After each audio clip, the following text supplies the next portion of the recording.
Barney McCabe, Doodly Doo, and Old Sue Boy. And in this story, we have to call the dogs. And when we call them like this. Barney McCabe, Doodly Doo, Old Sue Boy, your master's calling you. Do that with me. Here we go. Barney McCabe, Doodly Doo, Old Sue Boy, your master's calling you. Now when the dogs answer, sometimes they're way far away, so they answer very quiet. Sometimes they're close by, so they answer loudly. But when they answer like this. Master, master, coming on time. Master, master, coming on time. Your turn. Master, master, coming on time. Master, master, coming on time. One place in the story you hear this. Annie, get your knife. Annie, get your knife. Sharpen, sharpen, sharpen, sharpen. Annie, get your knife. Annie, get your knife. Sharpen, sharpen, sharpen, sharpen. And the last thing you have to help me with is this. Let me do it first. Chop off the old block, chop off the new block. Chop off the old block, chop off the new block. Once upon a time, there was a boy and girl named John and Mary who lived with their mother in a little house not too far from a swamp. And if you know anything at all about a swamp, you know it's not a very nice place. Well, one day John and Mary got home from school and they wanted to play outside, and they asked their mother if they could go, and she said, you know, I don't think I want you playing outside today. I don't have a good feeling about it. He said, oh, please let us play outside. It's so pretty today. She said, well, I just don't want you to play outside today. Just to get a good early start on your homework. John says, I really don't have any homework. I just wanted to work on my project for about 30 minutes. Mary said, we had a substitute today. She forgot to give us homework. John said, well, that's pretty cool. Mother said, well, I still just don't think I want you to go out, so why don't you get your rooms cleaned? John said, we cleaned them the other day, and I remembered to take the trash out without you telling me. She said, oh, you did, didn't you? Well, okay. It is a pretty day, and I know it's going to be cold soon. You won't want to play out as much, so I guess you can go outside today as long as you follow these rules. Stay close to the house. Keep the dogs with you all the time. Be in before dark, and don't go near the swamp. You have been telling us not to go near the swamp since we were born. We know we're not supposed to go near the swamp. She said, I'm going to keep telling you not to go near the swamp till you're an old man, and just so I know you're safe, I'm going to take this pitcher of milk, and I'm going to set it here on the kitchen table, and I know that if the milk in this pitcher turns blood red, you're in serious trouble. John said, milk? Turning blood red? Where did you ever hear a crazy story like that? Never mind, you just do what I say and there won't be any trouble. Now go and play, have a good time. So out they went. It was a beautiful day, sort of like today's going to be. Sun was shining, it was warm, they didn't need their jackets, they were having the best time. They were playing frisbee with the dogs. Their dogs loved playing frisbee. In fact, if you threw a frisbee way up in the air, Doodly Doo would come running across the yard and catch it before it hit the ground. Well, they were having the best time till all of a sudden they saw a butterfly. Big deal, he said, butterfly. Huge deal for John. That project he was working on was for science class. You might have seen projects like that. He had a big board, and he had collected lots of insects and put them on the board with little pens, and he labeled each one and did a report on each one, but he didn't have a butterfly. And he really wanted a butterfly for this project. So they tried to catch it, but every time they got close to it, the dogs would chase it away. So they did what anybody would do in the same situation. They took the dogs, locked them in the barn, and went after the butterfly. Well, finally caught him, and they watched it flitter and flutter and float down onto a bush, and they'd sneak up on it, and they'd just about grab it, and it would fly away. So they'd chase it again, and it would flitter and flutter and float down onto a bush, and they'd sneak up on it, and they'd just about grab it, it would fly away. Well, this went on for the longest time. They didn't realize how long they were chasing this butterfly till all of a sudden it was dark. And I don't know if you've been playing outside lately, but it does seem to get dark all of a sudden. And do you know where they were? They were down by the swamp. Now, if you've ever been out in the country at night where there aren't any street lights and not any houses, it's really dark. And they couldn't see anything to help them figure out where they were. Mary sat down and she said, John, what are we going to do? I'm getting cold. I wish I had my jacket now. And I'm hungry. And I know that Mother's going to be so mad at us. And John said, yeah, we'll probably be grounded for life. He looked around, stupid butterfly. We've been running around in circles. I have no idea which direction our house is. If we start walking, we might end up in the swamp or further away from home than we already are. I don't know what we're going to do. So they sat there shivering, nervous and cold, hungry, and all of a sudden Mary said, John, look, a light came on. There's a house over there. Who lives in that house?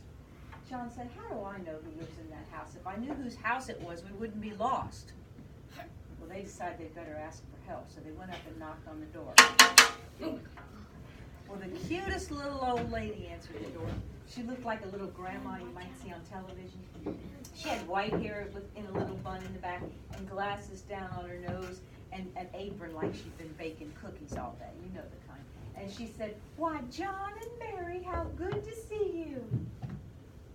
Well, they looked at each other because they didn't recognize this woman.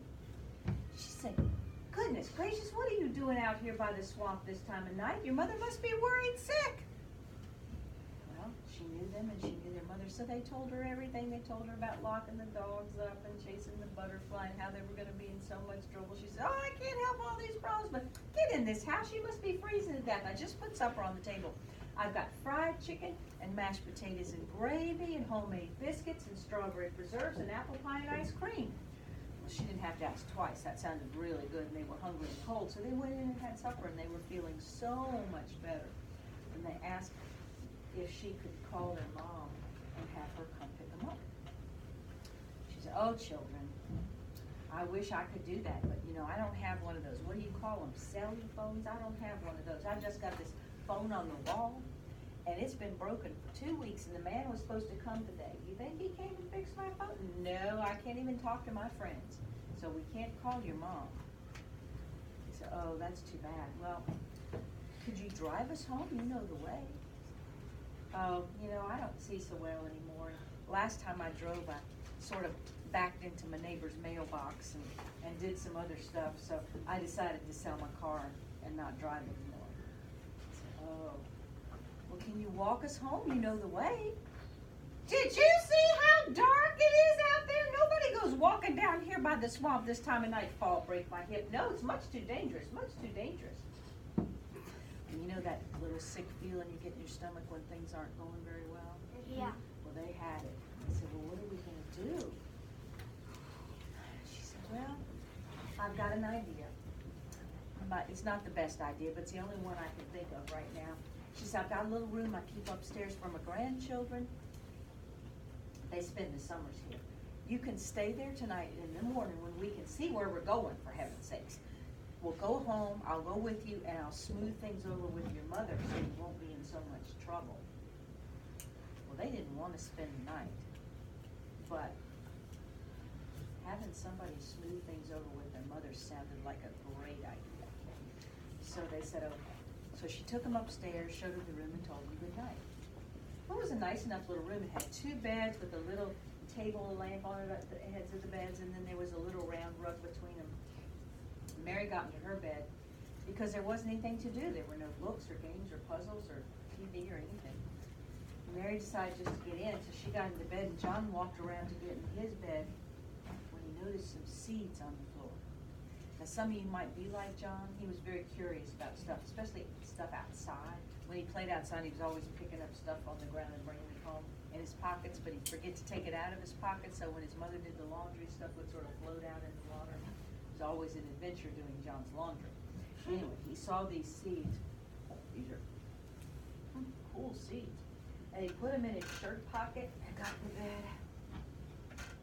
They were almost asleep when from downstairs they heard, Annie, get your knife, Annie, get your knife. Sharpen, sharpen, sharpen, sharpen, Annie, get your knife. Annie, get your knife. Sharpen, sharpen, sharpen, sharpen. He said, John, I think that lady's a witch. And John said, I don't know who she is, but we got to get out of here.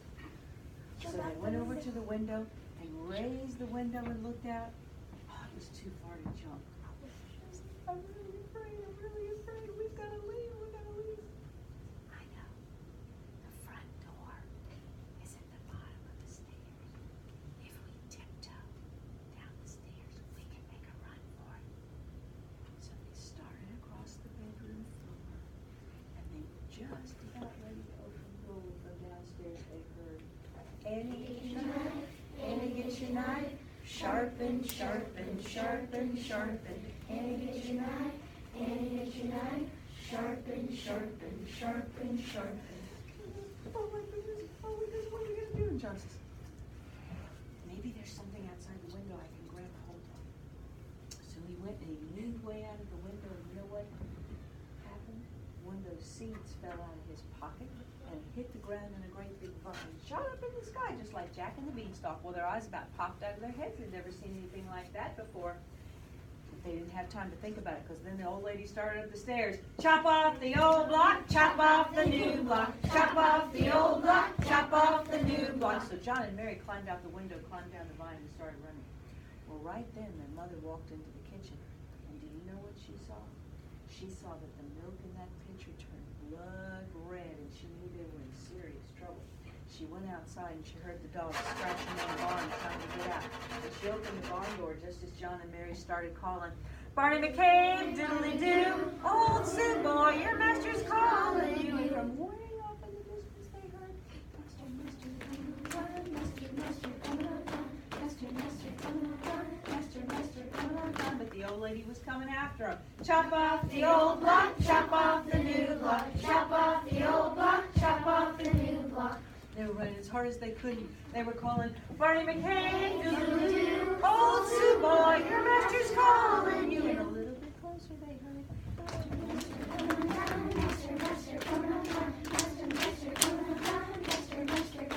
but the old lady was gaining on him. Chop off the old block, chop off the new block, chop off the old block, chop off the new block. I don't think I can run very much anymore.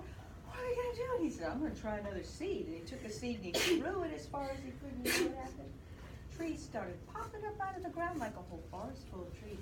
And they were running in and out of the trees, in and out of the trees. And they were calling, Barney McCabe, diddly-doo, old Sue boy, your master's calling you. And a little bit closer they heard, Master, coming on down. Master, coming on down. Master, coming on down. Master, coming on down. The old lady was still coming. Chop off the old block, chop off the new block, chop off the old block, chop off the new block. And they ran and they ran. They got to the edge of the woods, and do you know what was there? A river. Mary says, what are we going to do? The old lady's behind us, and I don't know how to swim. And John says, I'm going to try this other seed. And he took the seed and he threw it as far as he could. And you know what happened?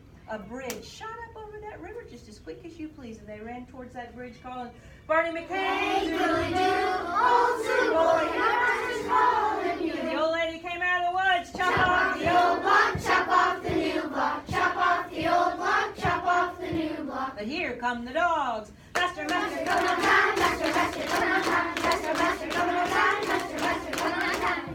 Well, John and Mary ran onto the bridge, and the dogs grabbed the old lady. And that's the way the bridge bends, and that's the way the story ends. Did they?